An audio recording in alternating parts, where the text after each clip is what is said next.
नमो भगवते वासुदेवाय नमो ओम नमो भगवते वासुदेवाय नमो ओम नमो भगवते वासुदेवाय नमो ओम नमः शिवाय ओम नमः शिवाय नमः शिवाय नमः शिवाय ओम ऐं क्लीं चामुंडाय विच्छे स्वाहा ओम ऐं क्लीं चामुंडाय विच्छे स्वाहा ओम गुरु गणेशाय नमः गुरु गणेशाय नमः एक कुंदे दुसारधवलाया शुभस्ताया बिना वरदंडित कराया श्वेत पद्मासना या ब्रह्माचु शंकरी शामांग पातु सरस्वती भगवती निषेध दंडका ओम श्री परमात्मने ओम श्री परमात्मने।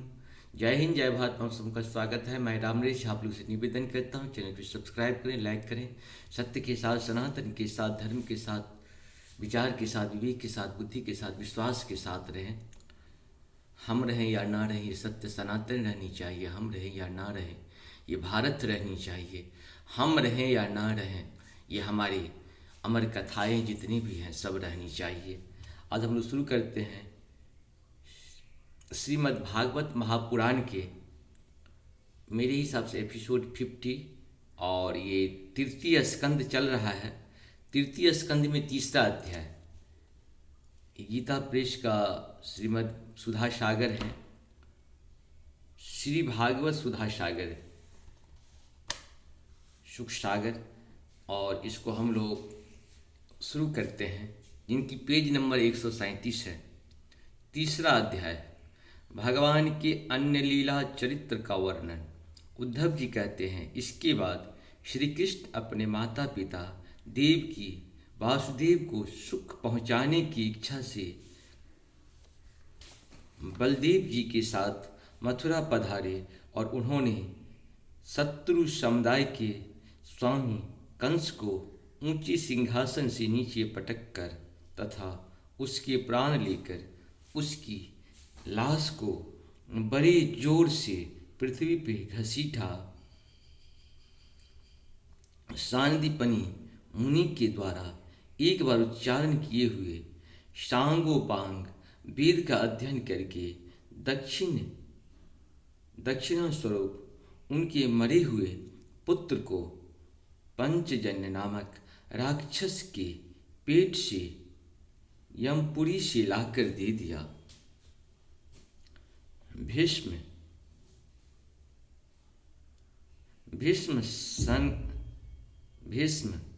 कनंदिनी रुक्मणी सौंदर्य से अथवा रुक्मणी के बुलाने से जो शिशुपाल और उसके सहायक वहाँ आए हुए थे, उनको सिर पर पैर रखकर गंधर्व विधि के द्वारा विवाह करने के लिए अपनी नित्य संगिनी रुक्मणी को वे वैसे ही हरण कर लाए जैसे गरुड़ अमृत कलश को ले आए थे।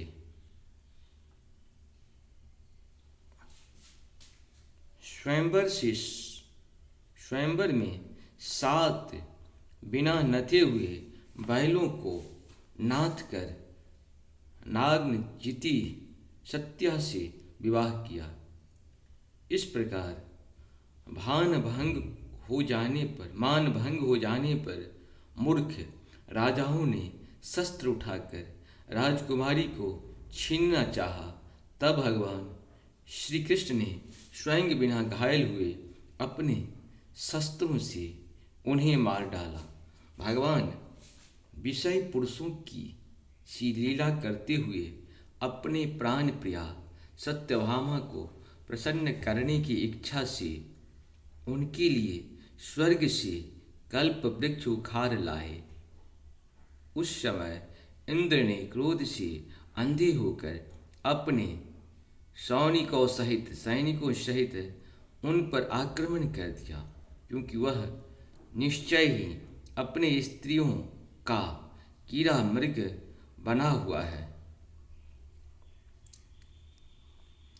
अपने विशाल डील डौल से आकाश को भी ढक देने वाले अपने पुत्र भामासुर को भगवान के हाथ से मारा हुआ देखकर पृथ्वी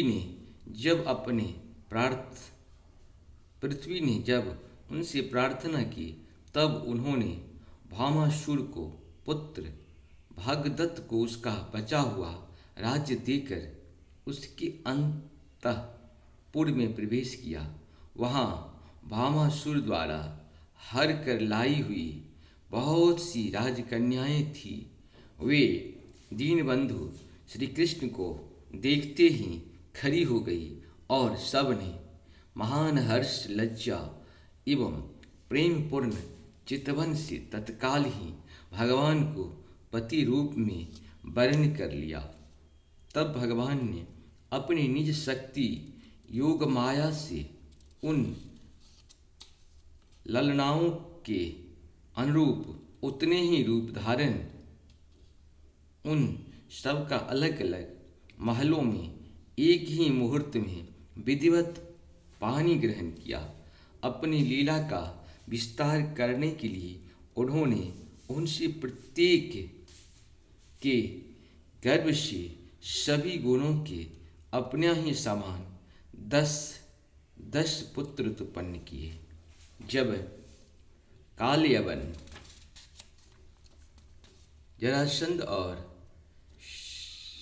सालबादीन अपनी सेनाओं से मथुरा और द्वारिका को घेरा था, तब भगवान ने निज जनों को अपनी अलौकिक शक्ति देकर उन्हें स्वयं मरवाया था। संबत द्विविध बाणासुर, मूर, बल्लभ तथा दंतवक्र आदि अन्य योद्धाओं से भी किसी को उन्होंने स्वयं मारा था और किसी को दूसरों से मरवाया। इसके बाद उन्होंने आपके भाई धृतराष्ट्र और पांडु के पुत्रों का पक्ष लेकर आए हुए राजाओं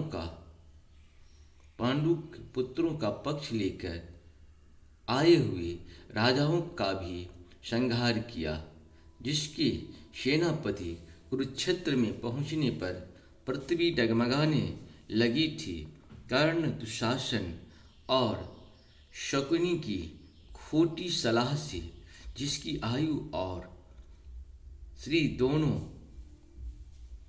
दोनों नष्ट हो चुकी थी, तथा भीमसेन की गदा से जिसकी जांग टूट चुकी थी, उस दुर्योधन अपने साथियों की सहित पृथ्वी पर पड़ा देखकर भी उन्हें प्रसन्नता न हुई। वे सोचने लगे, यदि द्रोण, भीष्म, अर्जुन और भीमसेन के द्वारा इस 18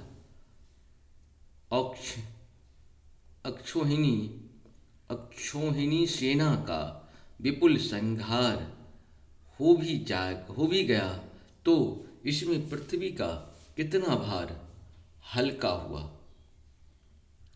अभी तो मेरे अंश रूप प्रद्युम्न आदि के बल से बढ़े हुए यादवों का दुस्सह दल बना ही हुआ है। जब ये मधु पान से मतवाले हो लाल लाल आंखें करके आपस में लड़ने लगेंगे, तब उससे ही इसका नाश होगा। इसके सिवा और कोई उपाय नहीं है। असल में मेरे संकल्प और कोई उपाय नहीं है। असल में मेरे संकल्प करने पर ये स्वयं ही अंतर्ध्यान हो जाएंगे। यूँ सोचकर भगवान ने युधिष्ठिर को अपनी पैतृक राजगद्दी पर बैठाया और अपने सभी सगे संबंधियों को सत्य पुरुषों का मार्ग दिखाकर आनंदित किया। उत्तरा के उदर में जो अभिमन्यु के पुरुवंश का बीज स्थापित किया था, वह भी अश्वत्थामा के ब्रह्मास्त्र से नष्ट सा हो चुका था, किंतु भगवान ने उसे बचा लिया। उन्होंने धर्मराज युधिष्ठिर से 3 अश्वमेध यज्ञ करवाए और वे भी श्री कृष्ण के अनुगामी होकर अपने छोटे भाइयों की सहायता से पृथ्वी की रक्षा करते हुए बड़े आनंद से रहने लगे। विश्वात्मा श्री भगवान ने भी द्वारिकापुरी में रहकर लोग और वेद की मर्यादा का पालन करते हुए सब प्रकार से भोग भोगे, किंतु सांख्य योग की स्थापना करने के लिए उनमें कभी आसक्त नहीं हुए। मधुर मुस्कान, स्नेहमयी चितवन, सुधामयी वाणी, निर्मल चरित्र तथा समस्त शोभा और सुंदरता के निवास अपने श्री विग्रह से लोग परलोक और विशेषतया यादवों को आनंदित किया तथा रात्रि में अपने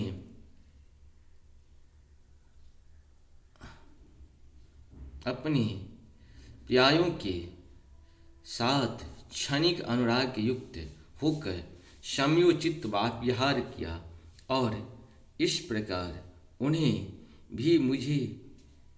भी सुख दिया। इस तरह बहुत वर्षों तक विहार करते करते उन्हें गृहस्थ आश्रम संबंधी भोग सामग्रियों से वैराग्य हो गया। ये भोग सामग्रियाँ ईश्वर के अधीन है और जीव भी उन्हीं के अधीन है। जब योगेश्वर भगवान श्री कृष्ण को ही इससे वैराग्य हो गया, तब भक्ति योग के द्वारा उनका अनुगमन करने वाले भक्त तो उन पर विश्वास ही कैसे करेगा। एक बार द्वारिकापुर में खेलते हुए यदुवंशी और भोजवंशी बालकों ने खेल खेल में कुछ मुनीश्वरों को चिढ़ा दिया। तब यादव कुल का नाश ही भगवान को अभिष्ट है, यह समझकर उन ऋषियों ने बालकों को श्राप दे दिया। इसके कुछ ही महीने बाद भाविवश वृष्णि भोज और अंधक वंशी यादव बड़े हर्ष से रथ पर चढ़कर प्रभास क्षेत्र को गए। वहाँ स्नान करके उन्होंने उस तीर्थ के जल से पितर देवता और ऋषियों का तर्पण किया तथा ब्राह्मणों को श्रेष्ठ गौवें दी। उन्होंने सोना चांदी, शैया वस्त्र, मृग चर्म, कंबल, पालकी, रथ, हाथी, कन्या और ऐसा भूमि जिससे